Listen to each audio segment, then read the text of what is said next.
This is the Simply Home podcast, Ladies Who Build, a podcast for women by women. This is Ashley Wainscott and Michelle Mullins. After spending the last 10 years revolutionizing the construction industry and raising the bar of the contracting world, we are inviting you on our journey as we continuously learn how to be extraordinary and thrive in this industry. Now come hang with us.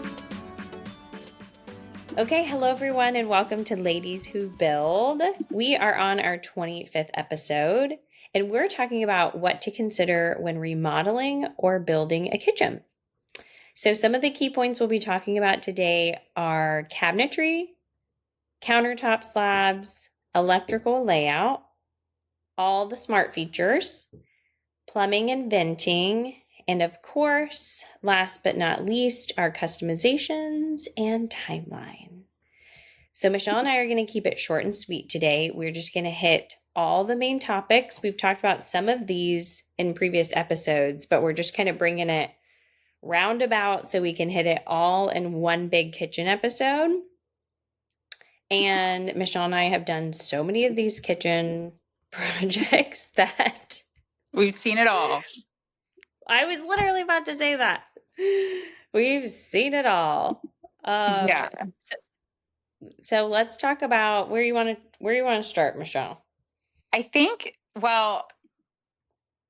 before you go into a kitchen remodel, first I would say, even if you are selling the house later down the road, if you're just saying like, this is my forever home, I honestly think a kitchen remodel my personal opinion, brings the best return on investment when you go to sell. Like, I think the kitchen obviously is the place where people congregate. It's the hub. It's where people are going to be like the wow factor if they're walking through a home.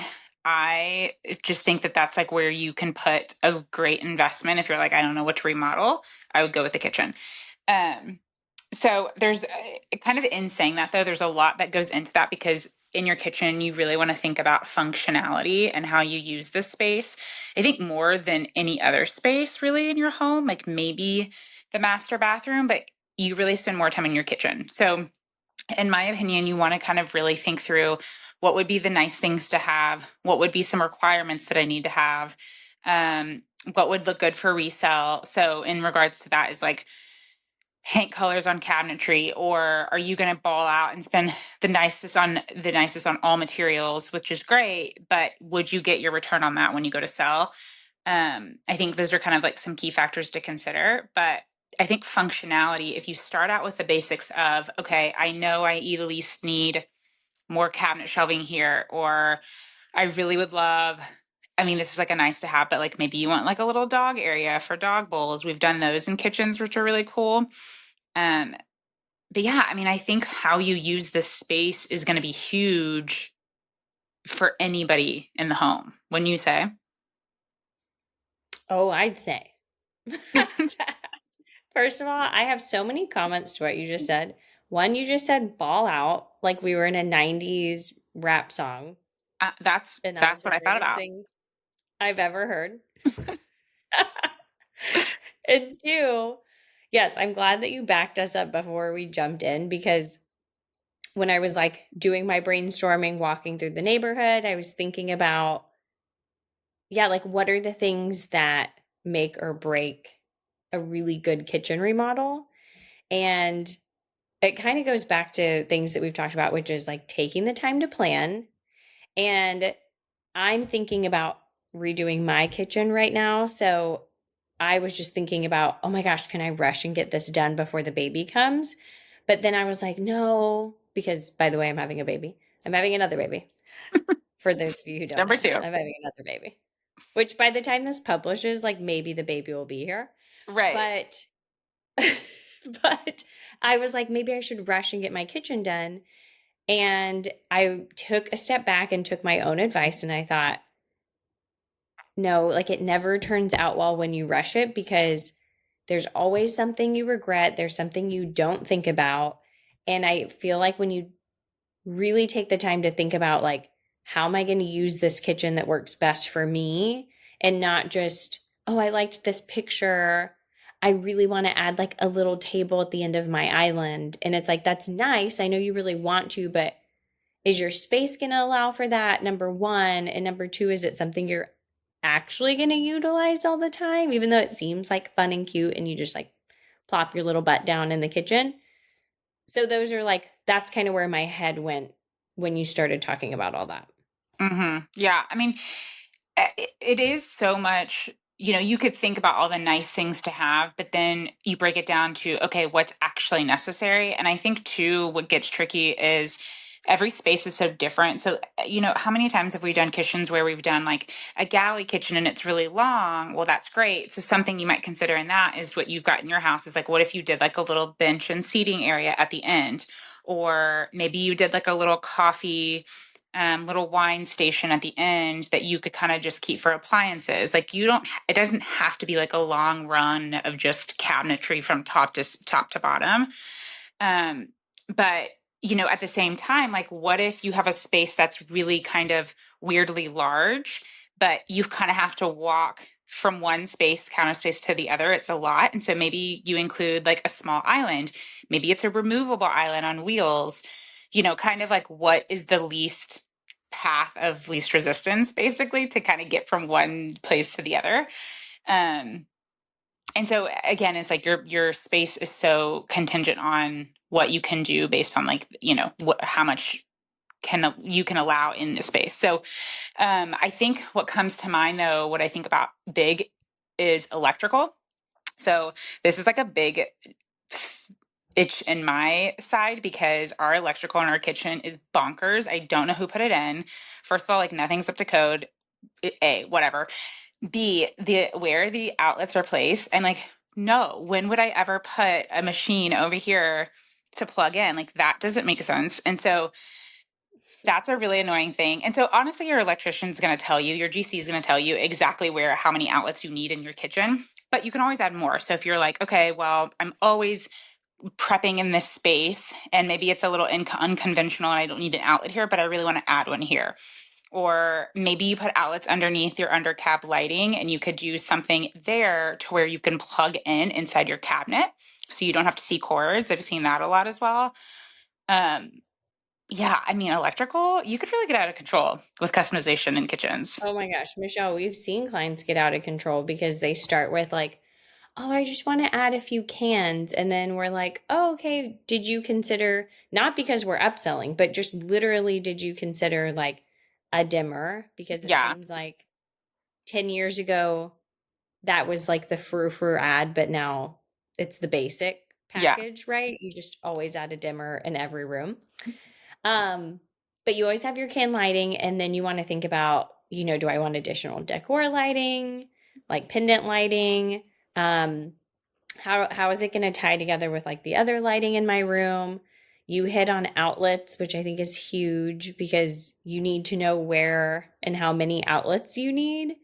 And I don't know, it kind of drives me crazy where my outlets are placed currently because I'm like, this is the most inconvenient location where I'm like reaching around and plugging it in, Hmm. or it's in like a corner of my backsplash where I have certain things already placed. And so it's not really great. You're right. But appliance garages where you can plug things in and hide them, or literally whoever came up with that, I'm like, I want to shake your hand and like, I don't know, maybe give you Love, a little hug or like a side love, kiss? I love an appliance garage. Yes. And you can make them so Yes. cute and fun. And if you don't know what they are, Google them because you need one in your kitchen. Yeah, it's Um, so amazing. I feel like most people don't think about electrical. It's just one of those mhm, things, much like venting, um, that gets put on the back burner. Like all mhm, mechanical work is kind of just put to the side, and they're like, "Oh yeah, yeah, we'll just add a few lights." But it mhm. really does make or break the space when how you're cooking, when you can actually see what you're chopping, and you can actually see what you're cooking on top of your stove. All those things matter. Yeah. Or like if you want under cab lighting, what do you want those to look like? What if you Oh, want yes. in cabinet lighting? If you have glass cabinets, do you want lighting to go in there? So there's a lot to consider with lighting. You can go down a Yes, rabbit hole. yes. And you need to get bougie with lighting. I feel like it makes or breaks a kitchen. Mm-hmm. Yeah. And lighting, because you were talking about under cabinet lighting. So cabinetry, it was another thing we were going to talk about, but cabinetry and pull out shelving and all storage for the kitchen is like actually the bulk of the cost of the kitchen. Yeah. And I don't think a lot of people mentally prepare themselves for this number. And when it rolls out to the client and we're looking at, like custom white oak cabinets or any sort of custom walnut cabinet or anything of that nature, one, you're already headed down a costly path, right? Then starting with prefab is already costly, but now you're changing up the game and you're going real wood, which love that for you. I love that. But I'm just saying you need to be aware that you are Little Red Riding Hood going down you coming to this Y in the road and you're picking two different paths and both have great storage options. Both are like phenomenal as far as like you can never have enough storage in my opinion. But don't forget to save money also for that like the what am I trying to say, Michelle? The shelving in the cabinets, like the storage in the Mm-hmm. cabinets, Mm-hmm. the Mm-hmm. pull out drawers and the pull out pantries and all this stuff. Like, don't forget to save money for all that because those are all add ons. Those Mm-hmm. don't just come with standard cabinets. So, anyways, I'm rambling, but that's what I But wanted to hit on. Like, more. yeah, but you make a good point because it kind of goes back to like, okay, it would be nice if I have this drawer. If I'm opening a cabinet drawer, I want this drawer to pull out. Maybe it's a spice cabinet and you have all your spices and you can like look in the very back of the tray, right? Or maybe it's like you could do a lazy Susan inside your pantry because you want to reach all the like the stuff that gets like buried in the back of cabinets. Okay, well, let's do some big lazy Susans in there. So to your point, yes, like all of that's add-ons. And so, yeah, you could like go crazy and do like the custom oak or custom wood options. Beautiful. Love those. Also higher maintenance though, because you got to maintain them. Um, and if you have kids, think about like every time they touch a cabinet pull, they get oil on the cabinets. So if you're doing something natural, then that's more upkeep. And then you have to consider you're going to start seeing more fingerprints. So I would, ideally like a paint. If you're going to do a paint, then you could easily clean all the oil spots from fingertips. Um, but yeah, I think that's a big one too. We'll see kitchens and we're like, oh, y'all use this kitchen a lot because it's definitely beat up. So you see like every little like paint chip or whatever. That Um, is currently my kitchen. You're like, oh, there's no question this is in use. oh, you have kids and I haven't even met them yet. Got it. Remember black cabinets too when those were so popular, Yeah. but people didn't realize the fingerprints and the grime is worse on black than it is white. Yeah, you can see every little thing or like a tiny little scratch you're going to see. And it's beautiful in hindsight, but it just doesn't work functionality wise. Yeah, you got to Um, have a good cabinet refinisher or order them from the factory because black shows every single imperfection. Not forgiving. mhm. No, It's not not at all. like our outfits. Like it's not black like cute clothes. No, it's not. It's not cute. It's trouble. Um, okay, what about countertops? Which we kind of talked about this with bathrooms too, though. Like the material that you Mm, use makes such a big yes. difference. Yes, it really does. And I feel like so there's a way to go really bougie with countertops, and there's a way to take this again down another path, which Michelle and I have seen a lot, which is the waterfall sides of the island, right? Mitering the edges so you don't just have the standard edging, you have like several inches thick around the cabinets. And you can even take the countertop up the backsplash, which is another way to get more costly, right? Like all these things are Hmm. just more costly because you're paying a countertop fabricator to install those. And it's different. It's not the same as paying a tiler to install tile. Right.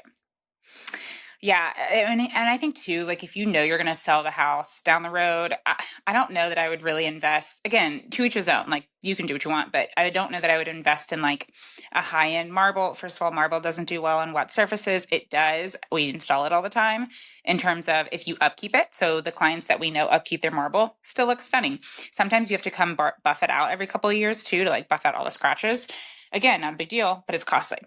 Um, so if you know you're going to sell though, I would do, there are so many marble like materials nowadays that look so close to actual marble that I would do something like a quartz or even a style stone or just something that you could get that's similar looking because you know you're going to pay half the cost. It's still going to look great. And then you can go and resell it. We've even had people do, remember how we've done like concrete countertops as well, and you like pour the forms on site, which are really cool, but way more expensive than countertops as well. So, and like I think people consider it too because it's super durable. You can like scratch it. It's kind of part of the industrial look of it. But whoa, it is I not mean, and easy to install. I'd consider countertop to be kind of childproof. Wait, did I Um, say countertop? Did Concrete. I say countertop? Okay. You said it and I said, what have we been talking about? Concrete, right? Is that what we said? Yes, you said concrete. Okay. Yes. My pregnancy brain is like it's like somebody flipped an on switch last week and it just kind of floats around in there just like a little fish tank. Well, I think it's rubbing off on me.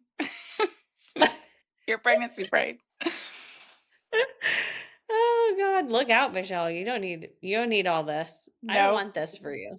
I don't want it. No, but concrete sounds childproof, which sounds very like alluring for me. I'm like, let's You're talk about right. that. But butcher block, Oh, yeah. mm, But that's actually way more cost effective. Butcher block yes, is it like is. way more affordable. Um, Mhm. and again, you can kind of like scuff it up. You can like hit it with a knife and it's fine. You just oil it every now and then. But so I'm not saying that's actually a bad option, but it's definitely a certain look and aesthetic. And I don't think it can just go into any kitchen or any style. Like it has to be very intentionally designed, or else you're just like, well, you just threw that in there. Right. And like it's not, I mean, it's just like a cutting board, right? You do have to be really Yes. intentional with it because if you're chopping certain things often and like not cleaning it properly and like the stains that you know what I mean? Yeah. Um anyways, yeah, it's something to think about. But yes, it Uh-huh. is somewhat of a cheaper option. But also have you heard about though recently I've been reading and I don't know how factual this is because I haven't done some like deep diving R&D, but apparently people are claiming that quartz countertops is dangerous for people to fabricate and then for fabricators to be cutting and installing because of what they're breathing in when Mm-hmm. they're cutting it. Mm-hmm. I don't know how fabricators are preventing this, but apparently Yeah. it's way more dangerous than like a granite or a natural marble because of whatever they're putting in the man-made quartz. Have you heard about this? Yes. Okay. I'm Googling right now because I was like, it starts with an S. It's called silica dust. And it's now Yes. referred to Yes. as the next asbestos. Yes. Yes. Yes. And it's airborne. Uh-huh. Mm-hmm.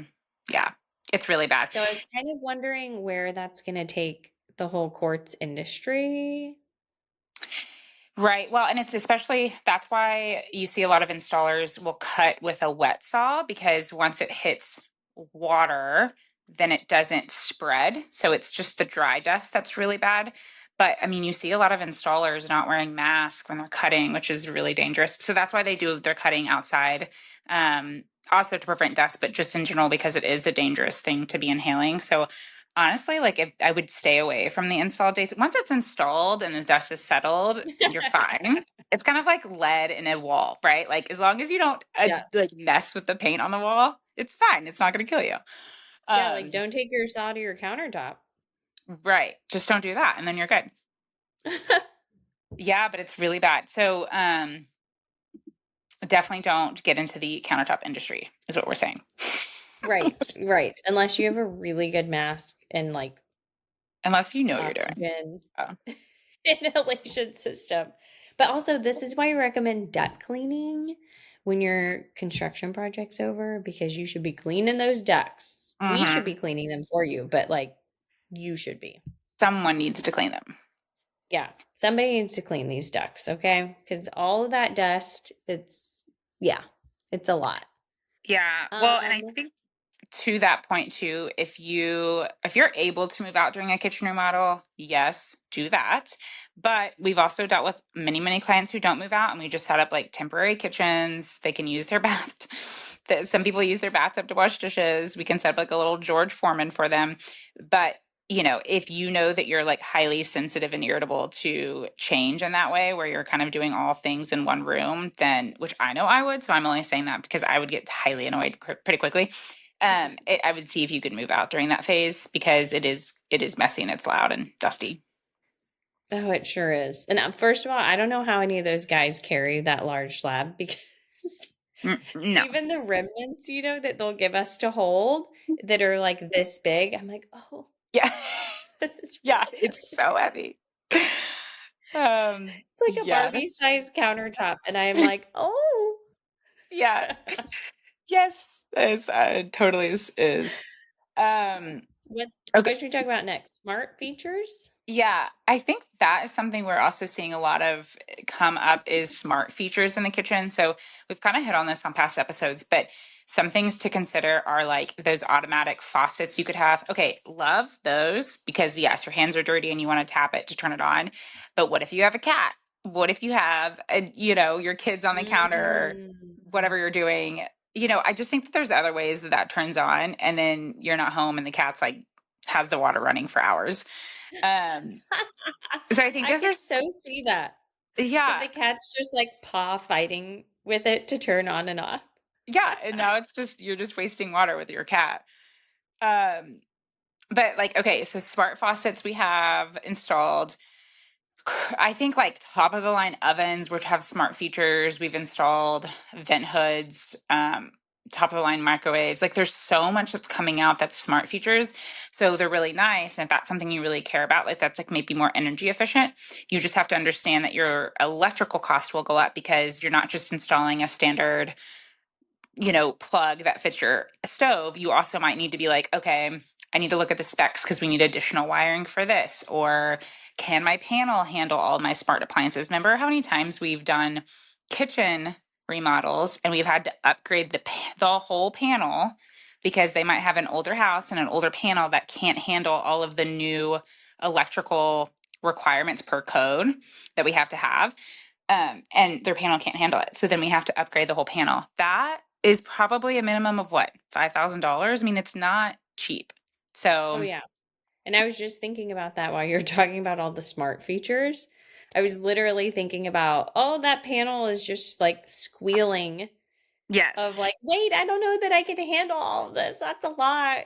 And most Mm-hmm. people don't do that, but you need to make sure you're like part of our process is going on site and doing that due diligence and checking to make sure the panel can handle all of Mm-hmm. the appliance specs, which like in a weird way full circle pulls us back to why we like clients to have all their materials selected really early because all of it plays into all of these things. Like the sooner we Mm-hmm. know what we're putting in your house, the sooner we can make decisions that are going to affect your budget and decisions that are going to affect your remodel. Like if you have an older home, I mean, of course we have to upgrade your panel, right? Like there's no Right. way you're going to put any updated appliances in this kitchen without a new panel.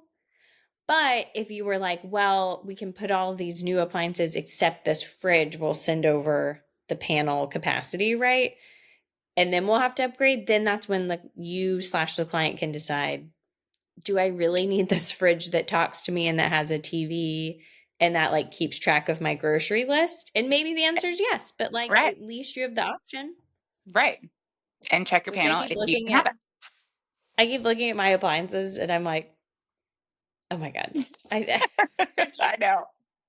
they're so they're so vintage. I know. I'm aware. Yeah, we have some old appliances. I'm like, no one look at my kitchen. Seriously, I actually, in me thinking about my kitchen remodel, I was like, okay, it's time that I stop just remodeling people's homes and I remodel my home. Mm-hmm. You know that saying, this might not be true, but like, the saying how really good therapists or counselors make really good, like they can help other people really well, but then when it comes to their own life, it's like in shambles. I don't know that that's true, but I think that that's relevant to construction world. It's like we're really good at focusing on the details and the construction work of other people's homes. And then you go into any of our homes and we're like, oh my God, you haven't remodeled your own home. Like, what are you doing? So Yeah, that's and I'm living typical. out of like a box with like a cute curtain, you know? Yeah. Yeah. And I'm Like, like, and ooh, it's, don't look here, don't look over here. yeah, yeah, that's us. I know. Oh yeah, okay. And we were going to talk about customizations and just mention that sometimes clients like to make their kitchen really unique, and I love that. And Michelle, I thought about the kitchen that um, we did, and it had these really pretty shelfology shelves that were super thin and required, a lot of critical thinking about how we were going to build out to incorporate them with the backsplash. And then they had a lot of wood slat, customizations like in their dining room and on their island, and then Oh, where their uh-huh. lighting was. There Uh-huh. were a lot of like really pretty customizations, but it takes a lot more time to think through all of that and to actually do it rather than Hmm. like, oh, just put up tile and here are all the places. Yeah. It's like, oh, these are three more vendors that are involved with all these things. So I just want to mention that of like the more that you customize, the longer the timeline and the more elements there are to manage. Yeah. Yeah. I think, and kind of to wrap all of this up, is like a general timeline we've seen. I mean, timelines can go out just depending on the customization, but typically a kitchen remodel takes between 6 and 8 weeks. And that does include permits. But the more, like Ashley said, the more customization you do, the longer it can take. Because sometimes, well, most of the time in a process of construction is like things activities are dependent on the previous activity, right? So like we can't necessarily start one thing until this one thing is in. Well, and if this other thing takes time to make, we're just kind of waiting for that thing to be custom made.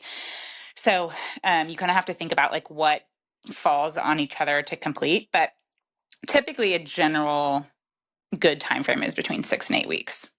Yeah. Yeah. And then as you customize and like add permits and things like this with all of it, it can just extend. But plan to not have your kitchen for a decent Mm-hmm. amount of time. Uh-huh. It's not gonna be easy, but you're gonna be such a warrior by the end of it. Yeah, I mean, it's so worth it. Ugh, I want to do it to mine. Let's do it to mine next. My kitchen. You're like, can I be our like, Simply Home giving project this year? Yes, yes. I need charity work in my kitchen. Right. Like, let's do that. Yeah. You know, um, well, I guess that wraps us up. I was about to go into like fun questions for us, and then I realized that we don't do that for each other. So, We already know each other. yes. Yeah, no fun questions here. Nope. Well, that's a kitchen in a nutshell brought to you by Michelle and Ashley. Yeah, let us know if you have any questions. There's so much more that goes into it, so I'm sure we've got answers. Yeah, we do. Okay, until next time. Ciao. Ciao, ciao.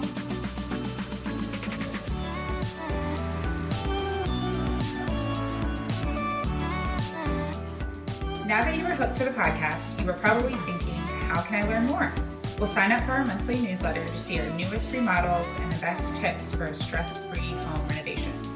With a few easy clicks, you will get to go even more in depth with us as we go behind the scenes with life, projects, and our team. Go to simplyhome.co for the show notes to sign up.